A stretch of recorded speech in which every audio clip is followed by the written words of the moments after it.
ETF index mutual funds నేర్చుకుని stock మార్కెట్లో రాణించాలనుకుంటున్నారా? వెంటనే ఈ నెంబర్కి కాల్ చేయండి.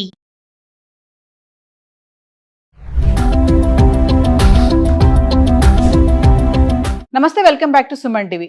ఈ రోజుల్లో బంగారంపై రుణాలు తీసుకునే వారి సంఖ్య సామాన్యుల్లో బాగానే పెరిగిపోతుంది.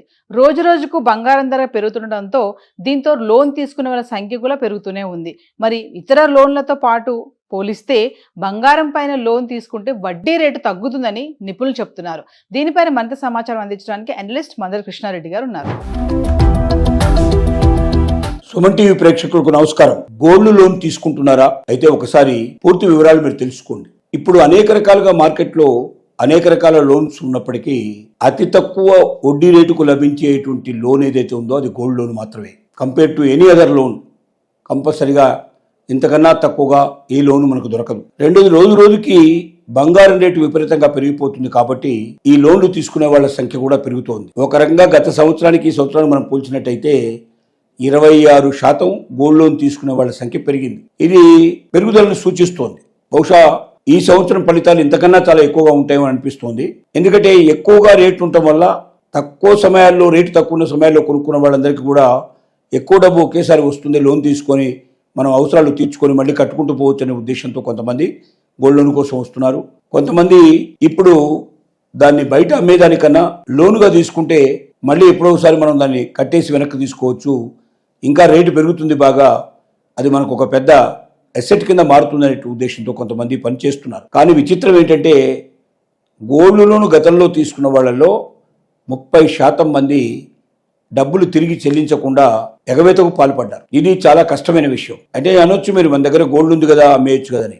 ఆ అమ్మకానికి కూడా పెద్ద ప్రాసెస్ ఉంటుంది. దానికి నోటీసులు జారీ చేయాల్సి ఉంటుంది, వేలంపాట వేయాల్సి ఉంటుంది, ఆ ఆక్షన్లో పాడి వచ్చిన డబ్బు తీసుకోవాల్సి ఉంటుంది. ఇదంతా చేయాలంటే చాలా టైం పడుతుంది. దీంట్లో ఒక్కోసారి లాభపడవచ్చు, ఒకసారి నష్టపడే అవకాశాలు ఉన్నాయి.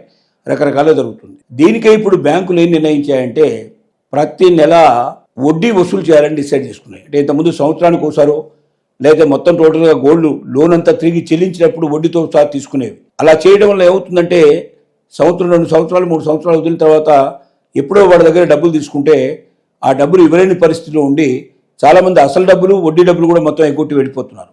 అప్పుడు గోల్డ్ని మనం వేలం వేసినా కూడా అప్పటి రేట్ల ప్రకారంగా ఇచ్చినటువంటి లోను ప్లస్ వడ్డీ 2 కలుపుకుంటే అది బ్యాంకులకే నష్టమయ్యే పరిస్థితి ఏర్పడుతుంది. ఖర్చులు అవన్నీ కూడా కలుపుకుంటే ఇప్పుడుగా జరుగుతుంది. వీటికన్నా మొదటి నెల నుంచి వడ్డీ వసూలు చేయడం మొదలు పెడితే ఎవరైతే వడ్డీ సక్రమంగా కడుతున్నారో వాళ్ళు ఖచ్చితంగా అసలు కూడా కట్టి తీసుకుంటారనే నమ్మకం, విశ్వాసం పెరుగుతుంది.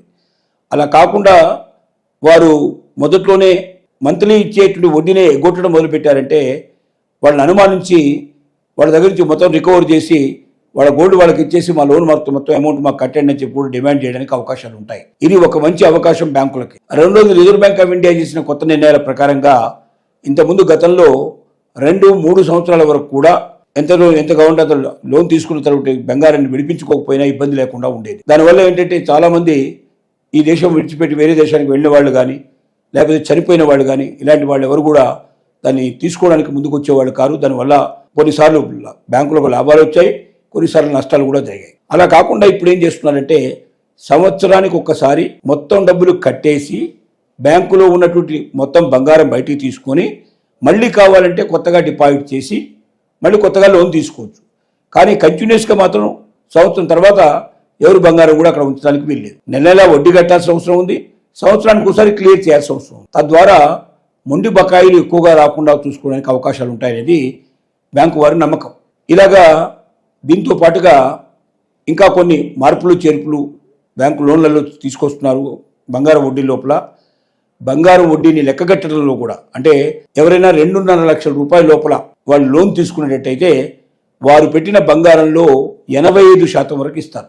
అలాగే ఒకవేళ వాళ్ళు 5 లక్షల రూపాయల లోన్ తీసుకునేటట్టయితే 80% వరకు లెక్క కడతారు. ఆ గోల్డ్ లోపల 80% వాల్యూ అమౌంట్ ఇచ్చేస్తారు. ఇక 70 వాళ్ళు అంతకన్నా ఎక్కువ 5 లక్షల కన్నా ఎక్కువ డబ్బు తీసుకున్నట్టయితే 75% మాత్రమే ఇస్తారు. ఎందుకంటే ఎక్కువ మొత్తంలో తీసుకుంటే కట్టకపోతే చాలా ఇబ్బందులు వస్తాయి. కాబట్టి తక్కువ పర్సెంటేజ్ వాళ్ళకి ఇచ్చినట్టయితే, అంటే 100 రూపాయలకి ఉండే గోల్డ్ పెడితే 75 రూపాయలు ఇస్తారు. ఆ 25 రూపాయలు ఉన్నట్టయితే రేపు పొద్దున వాడు కట్టలేకపోయినా వేలం వేసి తమ డబ్బు తాను రికవర్ చేసుకొని నష్టం లేకుండా బ్యాంకు బయటపడుతుందన్న నమ్మకంతో తీసుకున్న నిర్ణయం ఇది.